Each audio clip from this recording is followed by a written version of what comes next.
Masya Allah, tabarakallah. Ah, Iqbal, Masya Allah Ustaz, jazakallah khair. luar biasa antum, perubahan dari pertama kali aneh ketemu antum sampai sekarang, Masya Allah, luar biasa nih.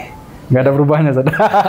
Ada ya Ustaz. Luar biasa nih. Alhamdulillah. Yang saya tahu pertama kali gitu kan ya. 2014 akhir Ustaz. Ya, 2015. itu pakai celana compang-camping, sobek-sobek gitu kan ya. Pokoknya itu Kuping bekas piercing Ustaz. pokoknya baragajul istilahnya orang Sunda itu. Allah Akbar. Tapi itulah hidayah. Iya Ya. Ustaz. Masya Allah. Dan saya juga hanya wasilah saja sih. Masya Allah. Dan alhamdulillah saya juga bersyukur dipilih oleh Allah untuk menjadi jalan hijrah antum ya. Masya Allah. Nah, itu motivasi itu apa tuh yang menggerakkan antum untuk melakukan perubahan yang begitu dahsyat itu? Baik Ustaz. Jadi begini Ustaz. Jadi awal dulu ya Ustaz, maka bisa bertemu antum ya, Ustaz. Singkat cerita, saya punya masalah besar pada saat itu. Masalahnya apa tuh ya besar? Kok saya besar gitu? Biasa Ustaz, ditinggal seseorang. Oh, maksudnya itu si doi gitu. Iya. Oh, gitu ya. Anak Ditinggalkan muda ya. seseorang, qadarullah, membuat saya ya mungkin pada saat itu kehilangan arah, galau, segala macam. Singkat cerita, saya ketemu sama tante saya. Dia ngajak saya itu untuk mulai sholat, Ustaz. Jadi awal mulanya sholat dulu, Ustaz. Oh, gitu. Karena yang awalnya tadi kita, ya saya itu, Emang sebelumnya antum belum rutin sholat tuh ya? oh kayak ini, Ustaz, ingus aja gitu. Muncul, iya, gitu. sholat, iya. Hilang timbul gitu ya? Iya, hilang Oke, timbul oke, aja. oke. Jadi pada kejadian musibah besar itu, antum ada gejolak hati yang ini ya? Dan itu harus ada triggernya, Ustaz, yaitu dibangunkan subuh Oh, gitu. oleh tante saya. Oke. Jadi singkat cerita, subuh tuh digedor, dan habis subuh tuh biasa kita mau tidur dulu lagi gitu, Ustaz. Nah, qadarullahnya beliau itu alhamdulillahnya bangunin saya lagi untuk ngaji pagi. Jadi kita ngaji di rumah itu belajar Quran, Ustaz. Kita masih patah-patah lah. Itu 2014 ya. 2014 Agustus. Itu masa fase transisi saya putus itulah. Singkat cerita sudah sebulan, terus saya mulai bertanya kepada tante saya. Saya manggilnya Bunda. Bun, pingin ngaji lah lebih dalam. Nah, beliau arahkan saya ke AKL itu. Singkat cerita, ya di situ hari pertama saya ketemu antum juga di situ, Ustaz, di acara Islamisme itu. Nah, di situ saya mendapatkan teman-teman, Ustaz. Nah, mendapatkan teman-teman ya. Alhamdulillahnya Jadi penting juga ya, Iya, Ustaz. untuk mengalami perubahan itu, selain itu ada faktor eksternal, ya dari sosok orang yang kita segani juga ya, tante di sana ya. Terus yang kedua ada lingkungan. Betul, Ustaz. Ya, bi'ah gitu kan ya, lingkungan yang emang mendukung jalan hijrah kita gitu kan. Betul, Ustaz. Baik, barakallahu fiik. Jadi ana itu ketika mencari yang mana yang benar itu biar hati saya tenang, Ustaz. Jadi kan tanda kutip hati saya masih belum tenang nih. Masih galau ya? Masih galau. Akhirnya saya menemukan tenangnya tuh di ngaji. Jadi awal muasalnya saya dengar kajian di yayasan tersebut. Alhamdulillahnya bertemu dengan antum di Januari 2015 itu, Ustaz. Acara Kigen tuh ya? Acara Kigen, Ustaz. Jadi mulai dari situ saya mulai begini sampai akhirnya saya betul-betul udah nyaman di dunia lingkungan ngaji itu. Tapi ada pertanyaan yang pasti saya ingat itu waktu pertama kali itu nanya itu masalah tentang harta haram. Iya, Ustaz, betul. Itu betapa biasnya harta haram itu berdampak kepada pertumbuhan ya seseorang anak ya, baik Betul, itu tubuhnya maupun spiritualnya gitu kan. Betul, Ustaz. Memang yang antum alami, yang antum merasakan itu apa? Ya, pertama sih, Ustaz, yang dulunya kita nggak tahu ya yang harta haram itu. Karena which is itu saya juga seorang musisi. Ya, dan orang tua saya mungkin latar belakang kerja di bank konvensional juga, Ustaz. Oke. Bank lah.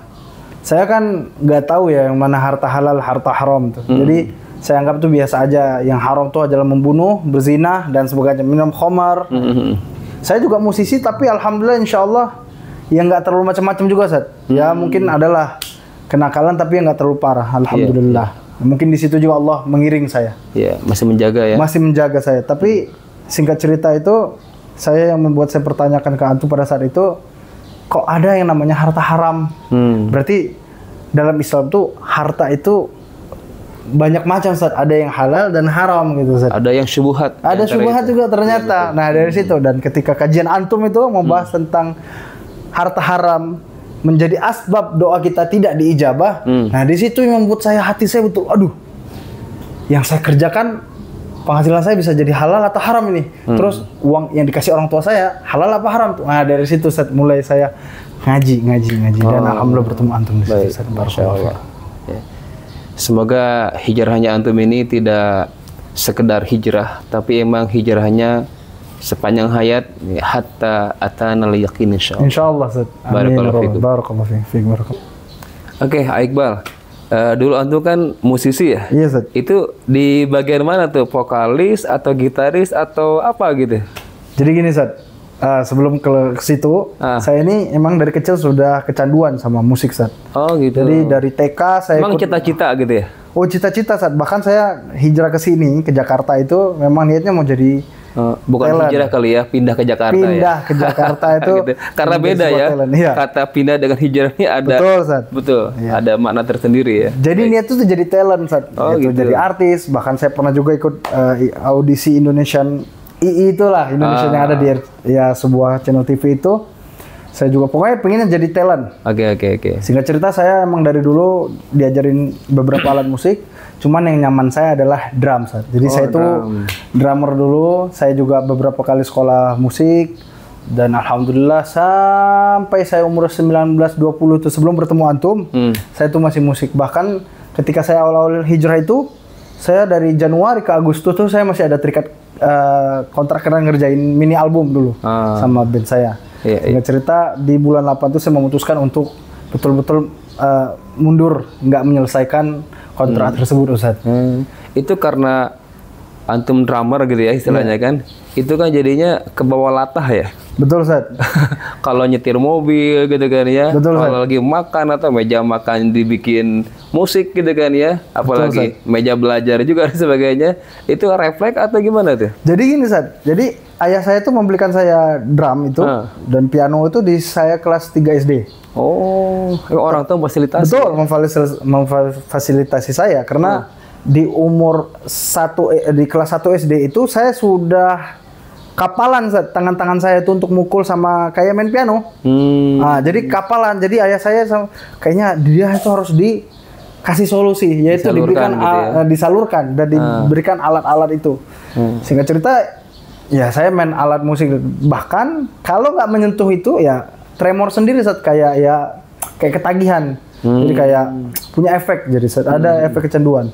Ya alhamdulillahnya saya nggak jadi top player lah. Mungkin kalau top player lebih susah lagi saya meninggalkan itu, Ustaz. Tapi alhamdulillah dengan izin Allah, biiznillah, ya pelan-pelan. Walaupun saya tidak menafikan itu, Ustaz. Tapi walaupun saya mohon maaf ya, setahu aneh dulu antum tuh suka pelupa, ya kan? Iya. Entah itu kunci, entah itu apalah kacamata atau apa, itu sepertinya ada pengaruh ya dari musik tuh kan ya, yang mungkin memori itu ya istilahnya koslet atau apa akhirnya memori dikroyat atau apa ingatan itu terganggu gitu ini. Itu ada hubungan gitu?